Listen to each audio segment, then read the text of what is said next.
সুপ্রিয় বন্ধুগণ, আমি মিল্টন বিশ্বাস,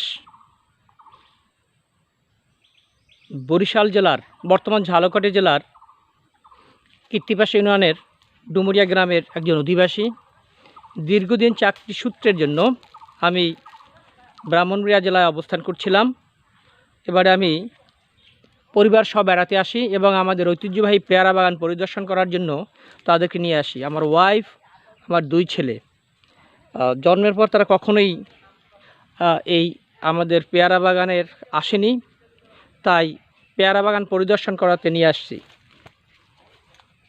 আমরা এই যে নিয়ে গর্ব করি, ওই দেখেন এটা আর্জিনা, গর্ব করি যে পেয়ারা বাগান আমাদের ঐতিহ্য।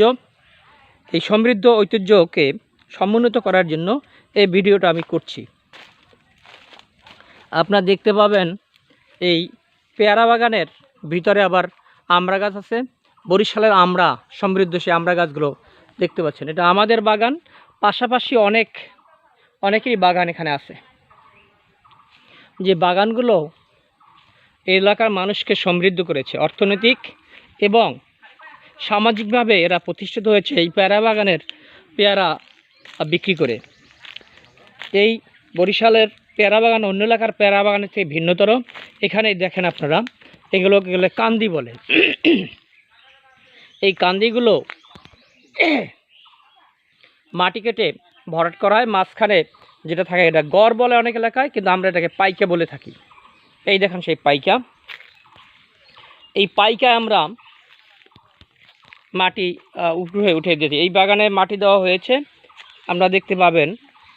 এইগুলোকে এই যে কচুরি দিয়ে পড়া, আমরা এলাকার লোকাল ভাষা এটাকে বলি টগর, কিন্তু এটা কচুরিপানা হিসাবেই সমাদৃত সারা বাংলাদেশে।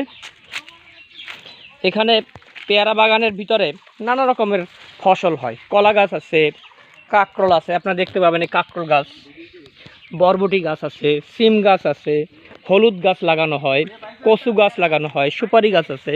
সবগুলো মিলেই এই বাগানটি সমৃদ্ধ করেছে অর্থনৈতিকভাবে এবং সামাজিকভাবে। এলাকার মানুষ এই ফসল বিক্রি করে তাদের পরিবার পরিজন ভরণ পোষণ চালিয়ে থাকে।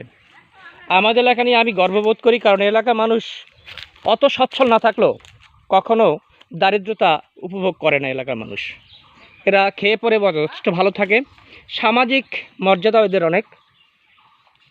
এখানে মানুষ ভিক্ষাবৃত্তি কি এই জিনিসটা কখনো দেখেনি, কারণ অত সমৃদ্ধ না থাকলেও অর্থনৈতিকভাবে তারা কিন্তু মোটামুটি খেয়ে পরে ভালো থাকেন। তার চেয়ে এখানে মানুষ সুশিক্ষিত।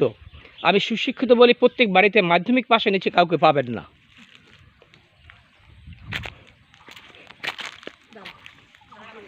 এই যে আমার বড় ছেলে, সে ডেন্টাল মেডিকেলে পড়ে, ওকে নিয়ে আসছি পেয়ারা বাগান দেখাইতে। কখনো পেয়ারা বাগান দেখেনি। এই আমার ওয়াইফ, এই চারিদিক টাকা পিছন দিয়ে বসলে হবে না তো। ও বিয়ের পরে 2 বার আসছে, কখনো পেয়ারা বাগান দেখেনি। আজ পেয়ারা বাগান পরিদর্শনের জন্য নিয়ে আসছি।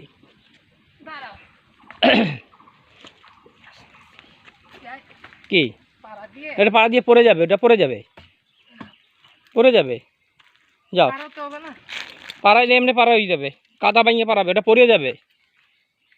তুমি ওই শিকড়টা পাড়া দিয়ে যাও, তবু পড়বে না। ওটা পাড়া দিও না, ওটা পাড়া দিয়ে পারবে না। শিকড়টা সেটা ওটা ধরতে পারবে, ওটা পাড়া দিও না। যাও, তুমি শিকড়টা পাড়া দাও, পড়বে না। একটু আস্তে আস্তে পাড়া দিও, দেখো আগে। আর লাভ যাও, একটু এই পাশে যাও, নিচে নামে যাও। আসো, ওই যাও, কাদা পারবে না, কাদা নাই। যাও, কাদা নেই, কচু গাছটা যাও, তুই নিচে নাম।